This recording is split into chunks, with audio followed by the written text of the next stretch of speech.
Namaskar, welcome back to Learn English Easily. Today we will discuss the words used in editorial of the Hindu newspaper dated 31st July 2020. आज हम the Hindu अखबार के संपादकीय में इस्तेमाल किए गए शब्दों पर चर्चा करेंगे।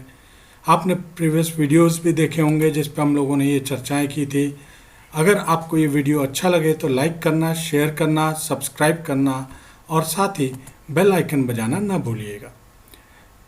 एडिटोरियल का लाइन था, जो हेडलाइन था वो था the centre will have to convince state that the national education policy benefits all. जिसका मतलब ये था केंद्र को राज्यों को ये समझाना होगा कि राष्ट्रीय शिक्षा नीति से सभी को लाभ होता है। अब आइए इनमें जो वर्ड्स यूज हुए हैं उनके सिनोनिम्स, एंटोनिम्स और किस कंटेक्स्ट में क्या मतलब निकलता है वो देखते हैं। देखिए, जैसे कि लिखा है, पहला वर्ड है कन्विंस। इसका मतलब होता है राजी करना, सम्मत करना, समझाना या प्रेरित करना भी आप बोल सकते हैं। इसका सिनोनिम्स होता है assure, persuade and prompt. Antonyms होता है डिस्करेज, डिसवेड, प्रिवेंट, कंफ्यूज। दूसरा वर्ड था बेनिफिट। इसका मतलब होता है लाभ, मुनाफा, फ़ायदा, नफ़ा। अगर आप इसके सिनोनिम्स की बात करेंगे तो इसका सिनोनिम है contribute, to improve, pay, pay off, promote, serve, advance, aid, assist, favour and further. इसका एंटोनिम्स जो विपरीत शब्द होते हैं वो है ब्लॉक, डिक्रीज, हॉल्ट, हॉल्ट माने रुकावट करना या रोकना, हिंडर, रुकावट करना, हर्ट, इम्पीड माने बाधा डालना, ऑब्स्ट्रक्ट फिर से बाधा डालना, थॉट माने विफल एंड वर्सन और हार्म। तो अब आपको इन सिनोनिम से ये पता करना है कि किस कंटेक्स्ट में क्या चीज़ लिखा गया है। जैसे कि the centre will have to convince, मतलब सम्मत करना पड़ेगा, समझाना पड़ेगा that the national education policy benefits all. सभी राज्यों को ये समझाना पड़ेगा, केंद्र सरकार को, कि जो नई शिक्षा नीति आ रही है या लाना चाह रहे हैं वो सबके लिए फ़ायदेमंद रहेगी, लाभ होगा उससे। अब आगे आइए, नेक्स्ट लाइन देखते हैं।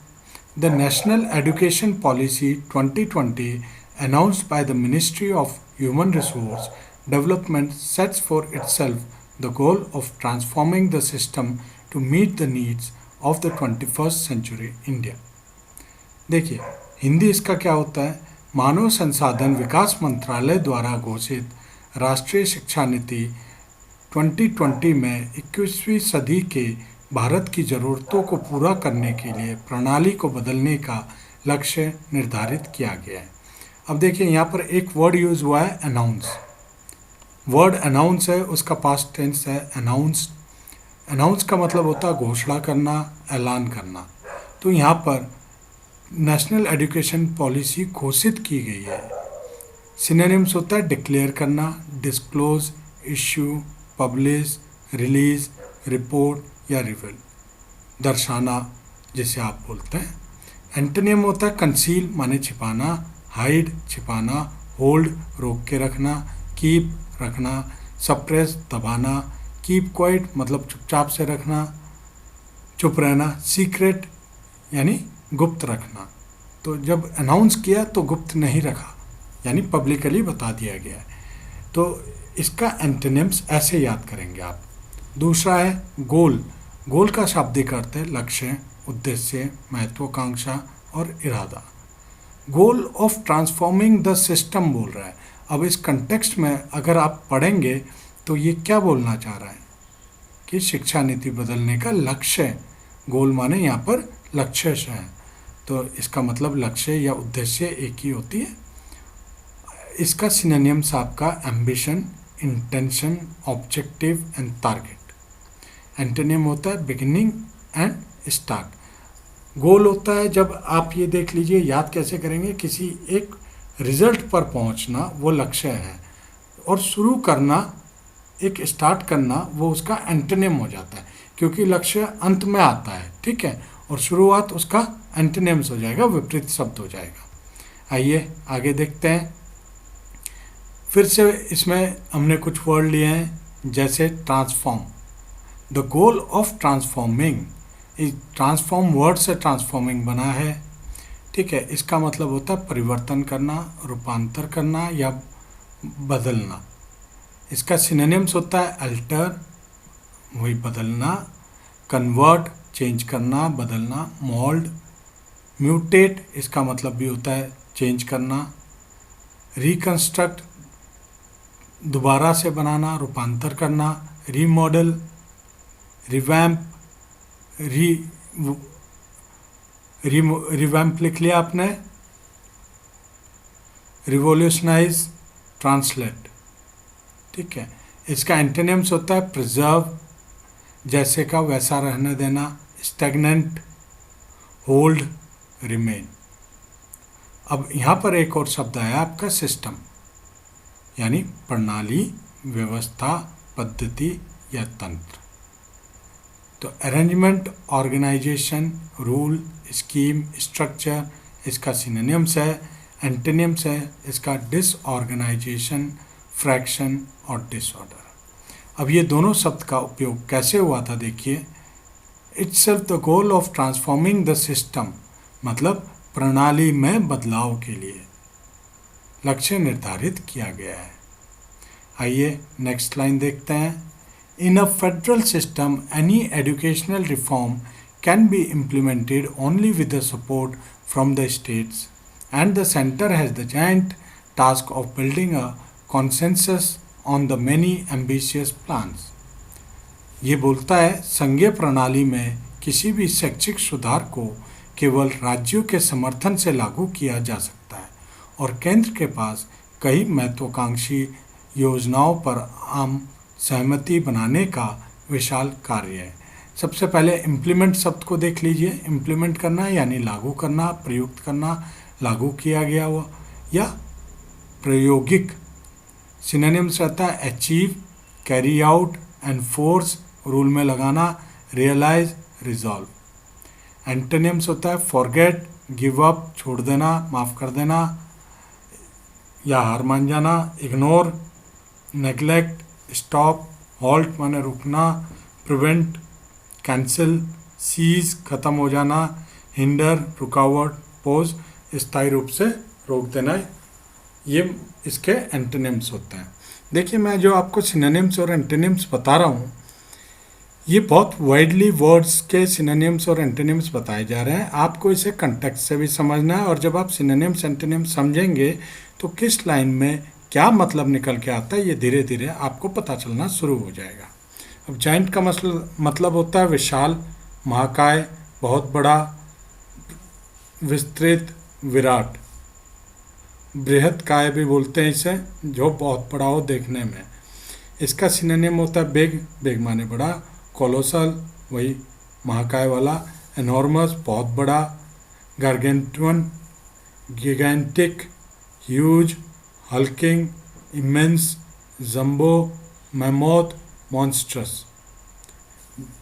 ये इसके सिनोनिम्स होते हैं। इसका एंटोनिम्स होगा बड़े का अपोजिट क्या होता है, little, miniature, minuscule, minute, small, tiny, tiny, dwarf माने बोना होता है ना, माइनर छोटा। अब अगर आप यहाँ पे सेंटेंस पढ़ेंगे जाइंट मतलब यहाँ पर क्या शाब्दिक अर्थ निकल के आ रहा था वो आप देखिए। Centre has the giant task मतलब बहुत विशाल कार्य है सेंटर के पास, केंद्र के पास। अब आगे आइए। इन अ फेडरल सिस्टम, उसी लाइन से हमने दूसरे वर्ड लिए हैं।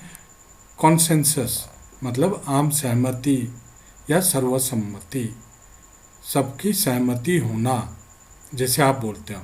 उसका सिनोनिम्स होता है accord, consent, harmony, unanimity, unity.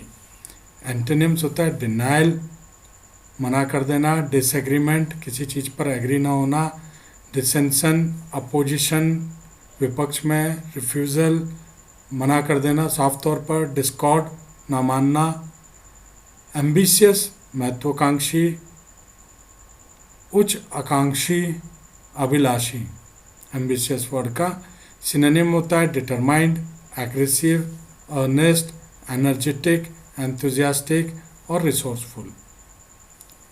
और इसका एंटोनिम्स होता है लेथार्जिक, जिसे आप सुस्त बोलते हैं, और अनएंथुजियास्टिक, जो एंथुजियाज्म से भरा हुआ ना हो, जो एनर्जी से भरा हुआ ना हो, जिसके अंदर उत्साह ना हो। आइए आगे देखते हैं। The policy inter alia aims to eliminate problems of pedagogy, structural inequities, access asymmetries, and rampant commercialization. The National Education Policy NEP का मतलब 2020 is the first omnibus policy after the one issued in 1986, and it has to contend the multiple crises in the system. देखिए, इस नीति का उद्देश्य शिक्षा शास्त्र संरचनात्मक असमानताओं, विषमताओं तक पहुंच और बड़े पैमाने पर व्यवसायीकरण की समस्याओं को समाप्त करना है। एनईपी 2020 1986 के में जारी एक के बाद पहली सर्वग्राही नीति है और ये प्रणाली में कई संकटों से जूझना पड़ता है। अब देखिए, ओमनीबस का मतलब क्या होता है? सर्वग्राही, सर्वसंग्रह कार्यक्रम, बहुप्रयोजन, एक प्रकार की। और दूसरा मतलब भी होता है जिसका इस कंटेक्स्ट से मतलब नहीं है, ओमनीबस एक प्रकार की यात्रा गाड़ी भी होती है। फिर संकलन, पूरा का पूरा। सिनोनिम्स में देखिए एंथोलॉजी, व्हीकल और होल। तो आपको इस सेंटेंस से पता चल जाना चाहिए कि यहाँ पे गाड़ी की बात ना करके सर्वग्राही वाली बात की जा रही है। इसका अब एलिमिनेट देख लीजिए, सेकंड वर्ड, इसका मतलब होता है हटाना, निकालना, रद्द कर देना, मार देना, ख़त्म कर देना। यहाँ पर जो एलिमिनेट का वर्ड यूज़ हो रहा है सेंटेंस में ऊपर, तो ये एलिमिनेट प्रॉब्लम को एलिमिनेट करना है, यानी प्रॉब्लम को निकालना, बाहर फेंकना, निकाल कर हटा देना या प्रॉब्लम को ख़त्म कर देना। अब इसके सिनोनिम्स देखिए, कैंसिल, डिस्पोज ऑफ, इरेडिकेट भी बोलते हैं इसे।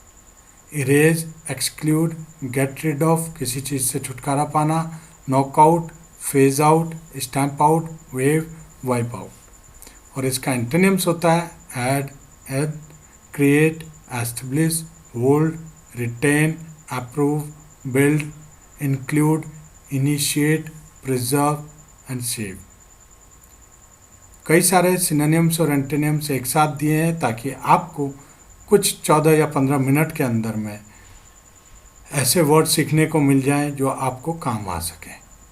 आगे देखिए, फिर पेडागोगी वर्ड यूज़ हुआ है उसी सेंटेंस में। पेडागोगी का मतलब होता है शिक्षा शास्त्र या शिक्षा विज्ञान। रैम्पेंट का मतलब होता है अनियंत्रित तरीके से फैलाव या बढ़ना, आक्रामक तरीके से, उग्र, प्रबल या प्रचंड। सिनोनिम्स होता है इसका excessive, flagrant, growing, prevalent, raging, rife, spreading, unbridled, unchecked, uncontrollable, unrestrained, violent and wanton. Antonyms होता है mild, moderate, moral, restrained, checked, controlled और लिमिटेड। रैम्पेंट मतलब जो काफ़ी तेज़ी से, अनियंत्रित तरीके से कमर्शलाइजेशन हो रहा है, शिक्षा का बढ़ रहा है, तो उसका विपरीत आ जाएगा जो कंट्रोल तरीके से बढ़ता हो चीज़।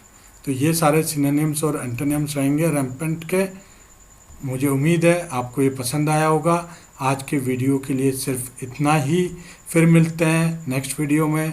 तब तक अगर आपने चैनल सब्सक्राइब नहीं किया है लर्न इंग्लिश इजीली, तो प्लीज़ सब्सक्राइब करना और बेल बजाना ना भूलिएगा। धन्यवाद।